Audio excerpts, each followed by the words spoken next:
భారతదేశవ్యాప్తంగా ఈ నెల 12వ తేదీన దేశవ్యాప్తంగా నిర్వహిస్తూ ఉన్నారు. కార్మిక సంఘాలు, రైతు సంఘాలు, స్వతంత్ర ఫెడరేషన్లు ఐక్యంగా ఈ సమ్మె నిర్వహిస్తూ ఉన్నాయి. ఆ సమ్మె విజయవంతంలో భాగంగా ఈ గుంటూరు జిల్లా వ్యాప్తంగా సమ్మె ప్రాధాన్యతను తెలియజేస్తూ అన్ని గ్రామాలను, మండలాలను తిరుగుతూ ప్రజల్ని, కార్మికుల్ని, రైతుల్ని చైతన్యవంతులు చేస్తూ ఈ యొక్క ప్రచార జాత నిన్న గుంటూరు నగరంలో దర్గా సెంటర్ నుంచి ప్రారంభమై ఈరోజు మంగళగిరి పట్టణానికి చేరుకోవడం జరిగింది.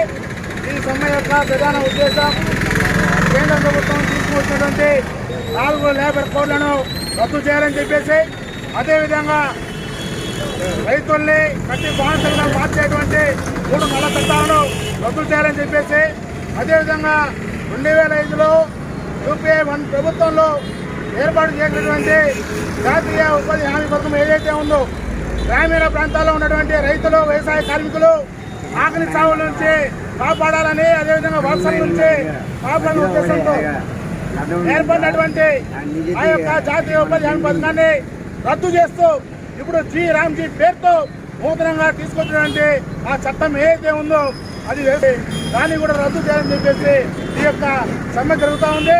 కేవలం కార్మికులకి, రైతులకు సంబంధించి మాత్రమే కాదు, ఇది యావత్ భారతదేశ ప్రజలకు సంబంధించినటువంటి సమ్మె.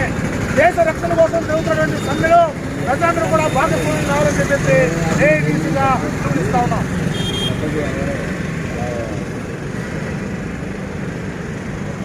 ఈరోజు గుంటూరు జిల్లా వ్యాప్తంగా